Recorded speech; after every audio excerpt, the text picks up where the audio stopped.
What's going on? Today's video, everything cold outbound. Now, this is the exact system that my company used to book over 263 qualified appointments on our calendar. This is going to be a mix of cold calling, cold email, DMs, personal branding, everything top to bottom. Now, if last month your calendar had a little bit too much white space, you're going to want to one, pay attention to this video, two, subscribe and watch my other videos as well. So without further ado, let's get into it.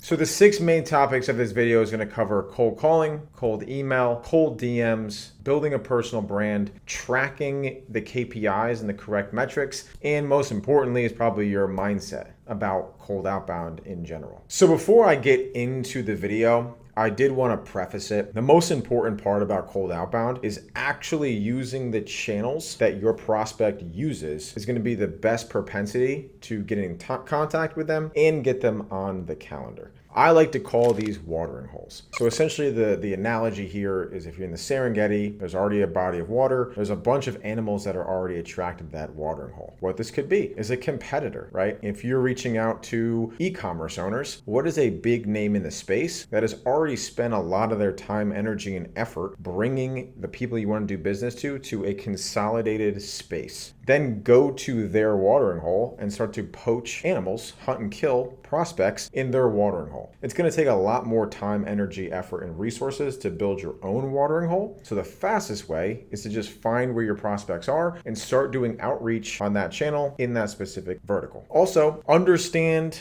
attribution-wise, where have your previous clients came from? Where are the clients that you want more of? How do they come about you? Was it referral? Did they find you on Google? Did you connect with them on social media, right? That's going to be the best basis on where you're going to spend your initial time and energy building out that channel. The third and probably the most important personally is networking. So actually networking with people in your space that are working with the prospects and the clients that you're already working with. So if you're doing cold calling services, right, to agency and coaches, find someone who's also selling to agency and coaches, network with that person, create a referral partnership. If they're talking to somebody and they need your services, they can refer them over and vice versa, right? Create partnerships in your space. Super, super valuable. Masterminds is another great watering hole. Right? So take client ascension, right? If you're trying to sell a product or service to companies that are around $10,000 to $50,000, find a place that those people are already, buy into that mastermind and reach out to people there, right? I've done a lot of business through masterminds because I'm the go-to person for a specific service. So they already know me, they trust me, they understand that I'm a like-minded person. They're already in that personal setting where it's private. If someone A, needs what we do where they personally do, they're going to recommend or reach out to you directly. Super easy and efficient way to get really high quality clients. Another thing that's super important here is taking the information that you're receiving on your sales calls to better understand your prospects. So your offer should always be encompassing around the prospects and where they're at in their business and what they truly want. Don't just build a box and hope that your client goes into the box. Build a box around your prospects. So taking in information and feedback from sales calls. Hey, do you do this? I wish you really did this. Do you know someone that could do this? If that's something that's in your expertise and something you want to fulfill on, alter your offer to appease more clients. For example, we started out as a cold email and cold LinkedIn agency. On a majority of our sales calls, hey, do you guys do cold calling? Do you guys have sales reps from your program? We actually altered our offer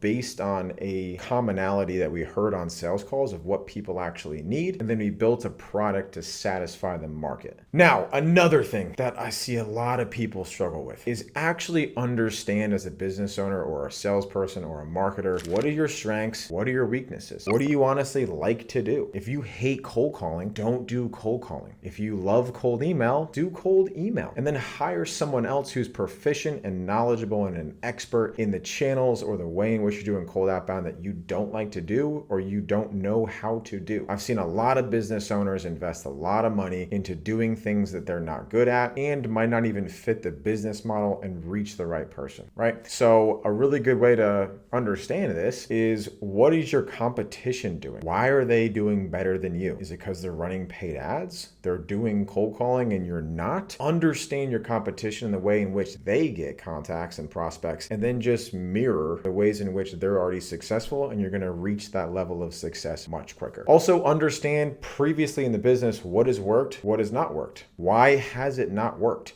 Did you just not invest enough knowledge into learning that channel? Or is it just not going to be a good idea and a good allocation of resources? You probably shouldn't do it, and you should probably double down on something else, right? Don't just try to force a square peg into a circle hole because you think that's a good way of doing things. For example, hire and delegation. We tried cold email a bunch of times for our own offer. I honestly had our time and energy focus on cold calls, DMs, and personal branding. Cold email was just something that I was not able to dedicate enough time to make it successful. So instead of just not having cold email as a channel that worked for our business, I went out and found a really good cold email marketer and then just started to pay him to do cold email. That was his 100% expertise, not my 100% expertise. So we just hired him. And I think in the first month with our cold email person, shout out Matt, he booked like 41 meetings. I would have never been able to do that. Or if I was, it was going to take 3 to 5 months and take energy away from channels that are already working. So truly look yourself in the mirror and be like, am I good at this? Will I be good at this? How long will it take me to be good at this? And if you understand that, it's probably easier to just hire a vendor to do that specifically inside of your business. Hey guys, real quick, if you're watching this video and you're overwhelmed a little bit, or you just don't want to do this, or you don't have the time, energy to manage building these channels, what we actually do is we train and place qualified appointment setters inside of your business who are going to be able to do cold calls, cold email, DMs, LinkedIn, whatever it is. They're trained to reach out to people you want to do business with and put those people on the calendar. Click the link below, book a call. We can get into it more, but back to the video. Awesome. So cold calling. If you've watched any of my videos, you follow me on social media, you know I'm a big proponent of cold calling. So obviously this is a major focus inside of our business.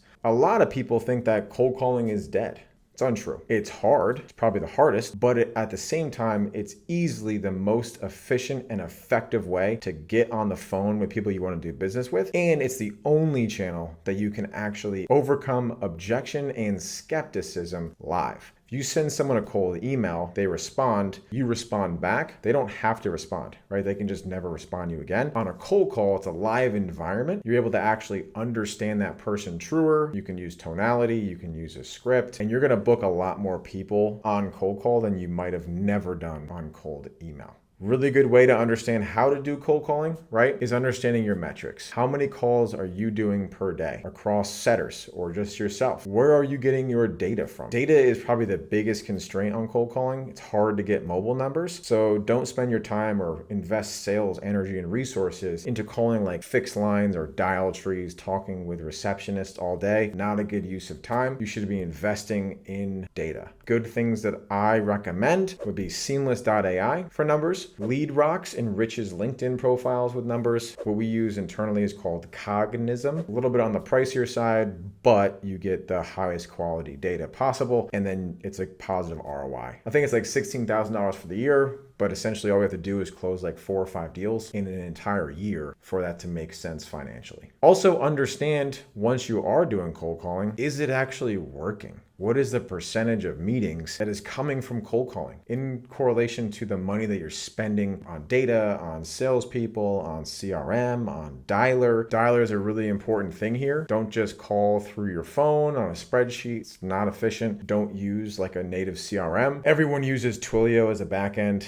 and the majority of those numbers are recycled. They're already marked as spam. So use a dialer. I recommend Kixi because it has a local presence. Local presence is if you're calling someone with like a 857 area code, when you call, it's going to mimic that area code. So for me, right, I'm 973. If I get a call from 973, that's maybe a family member or like a doctor's office or someone in my hometown in New Jersey. I'm in Florida now. I'm picking that phone up. Actually, I'm not, because I know about local presence dialing, but in a prospect's mind, they're thinking, oh, who is this? They're from my hometown or from where I live. You're going to increase your connection percentages, which increases your opportunities to talk with more people, which is going to parlay into more success, right? And then understanding and training your team on cold calling, right? Have a script. Use a permission-based opener. Hey, this is Dylan calling from Automated Revenue. I know I'm calling you here out of the blue, but if you just give me like 25, 28 seconds, I can tell you why I called. And then from there, you can see if it makes sense to keep talking. Does that sound fair? You're asking for permission. You'll be very surprised at how many people say yes. So in the last month, we booked about 40 to 50 cold calls that showed up and were qualified from cold calling with a team of about 2 to 3 cold callers working on a part-time basis. The reason why it's still good is because it's a very low cost. We pay on a per meeting basis. So we pay around $100 per meeting that shows up, then it has a propensity to do business. So $100 on a $5,000 ticket price, we have a lot of wiggle room to close one deal. Next one here is going to be cold email. Like I said, we hire someone to do cold email, but when we were doing cold email for ourselves and for other clients, the biggest things that you need to be cognizant of doing cold email is using an actual sending software. Highly recommend SmartLead. Secondary would be Instantly. What that's going to allow you to do is connect multiple domains, upload a list of contacts, upload your scripts, and be able to send that in an automated way. Right. Number 2, I see a lot of big corporations sending off of their main domain, right? So we don't ever send emails from automatedrev.com or regeneratesales.com. Those are our websites. We don't want that being associated with like spam or anything negative on the email side. You're going to want to buy a lot of domains and only have one alias per domain. So if you buy, say,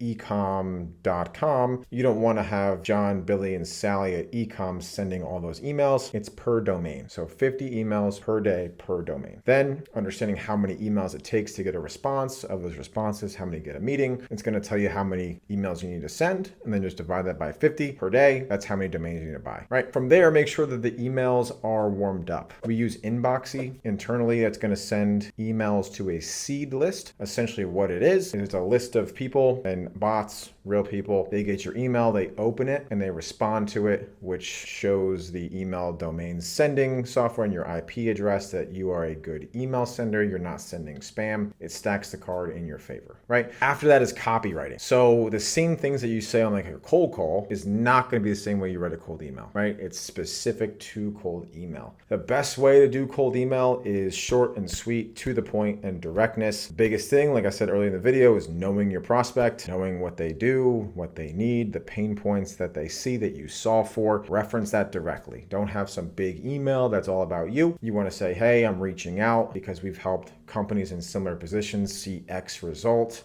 in X time frame. Would you be open to learning more, open to an audit, open to a Loom video explaining our offer more, right? Don't just be like, hey, here's my calendar link, book a call. It's not going to work well. Leverage your social proof, leverage your legitimacy in the space, and start sending out cold emails. Or if you're not good at cold emails, hire someone that we did. The next thing that I love is cold DMs. So what is a cold DM? DM stands for direct message. That's something that you send on social channels. So we use Twitter DMs, we use Instagram DMs, and we use Facebook DMs. We use a software called FlowChat. FlowChat is going to be kind of like a CRM for DMs. The hardest part about DMs that we saw personally was organization and making sure that you're sending 3 to 5 messages per person over like a 2-week time frame. That's really hard if you don't have a place to store and track where they're at in the messaging sequence. So FlowChat has been super important for our success using DMs. We also do what we call as a 3-2-1 method. So 3 likes, 2 comments, and then a follow/message, right? So the likes and the comments make you look like a human being, that you're actually genuinely interested in who they are, what they do. I mean, every time you get a like or a comment on social media, it makes you feel good. And you're like, who is this person? Why are they reaching out to me? What are they all about? They click on your name, they go to the messages. Oh, this guy just messaged me. It's a very organic way of getting in contact with somebody.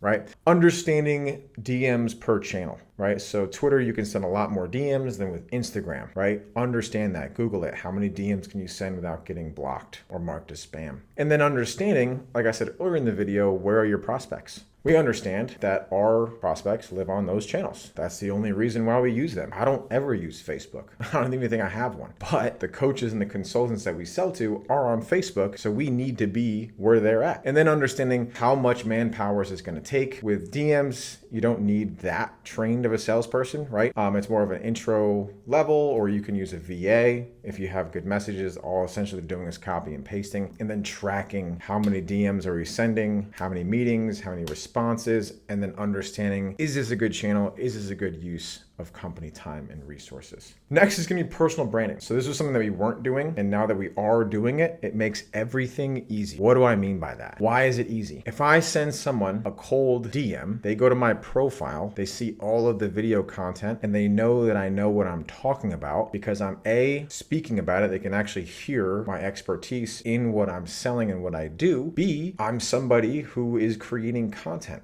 right? I'm taking the time, the energy. It's a good indication of who you are, right? I have like 400 videos on YouTube. That's not by accident. I'm a very consistent person. It's a good indication of what it is like working with us. Understanding your target audience, then creating content, answering questions they may have. Really good way of creating content and myself is I'm on coaching calls. Questions that I've received on coaching calls, I write down. Then I create a video answering that question because I know if this person had this question, then someone else like him may also have the same question. So I'm speaking to a broader audience, knowing what they're already curious about. Also, prioritizing and using a system to post your content across all platforms. So when I make one video, like this video, I'm gonna have an editor that's gonna cut this up into short clips, and then it's gonna be posted on Instagram Reels, TikTok, YouTube Shorts, and Twitter organic native videos. So one piece of content is gonna be on 4 to 5 different platforms, broadening my reach. So I'm essentially getting more eyeballs on what it is that we do,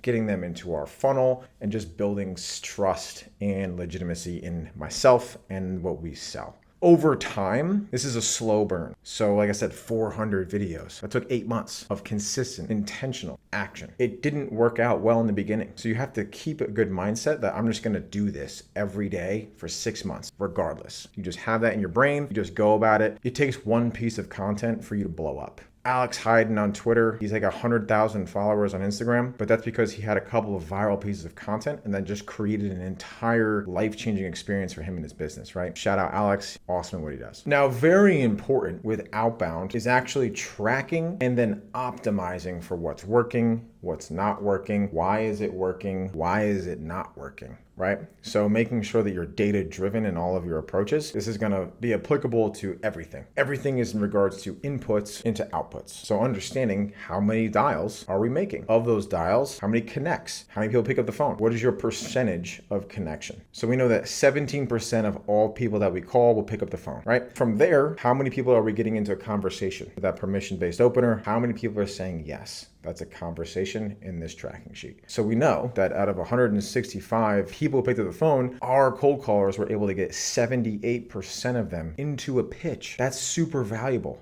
Imagine if you sent 165 emails and 130 people responded, right? That's awesome. And then from conversation to meeting booked, that's a crazy stat as well. 85% of our guys booked people that they had the pitch with. We know that every 9 dials, we got a booking. So then we could hire more people and keep this up. How many meetings do we want to book? It's just a backwards calculation, right? Same thing goes for email. Same thing goes for DMs. If you're not tracking it, it's not going to expand or amplify. And then the final piece of this puzzle, which I think is the most important, is your mindset and your understanding going into an outbound channel of what is your time horizon, right? Cold calling takes a while. Personal branding takes even longer. Cold emails, relatively quick. Cold calling is quick as well. So understanding how much time are you going to allot to see this thing through. I can't tell you how many business owners I speak with. They're like, yeah, I tried this for a month. It didn't work out. I don't think it's for us. Like that's 1 month, man. You got to have a long time horizon, a high risk tolerance. I was listening to an Alex Hormozy video. He started the cold call team. They booked 1 meeting in the first month. They booked 2 meetings in the second month, 3 meetings in the third month. 90 days, they got 3 meetings. 4th month, they booked like 20. 5th month, they booked like 60 to 70, right? It's a compounding effect. The more you do something, the more better you become at it, the easier it is to track, understand, and iterate. So understanding and creating a time horizon that I'm going to give this amount of period of time to be able to see if it's successful or unsuccessful. Don't just like fizz out and just keep trying new things. You're never going to get any traction with anything. All right, guys. So that's a wrap. That's the step-by-step process and channels that we use to book over 263 qualified appointments on our calendar in June of 2023. If there's any questions, concerns, please leave it in the comments. I do read every single one.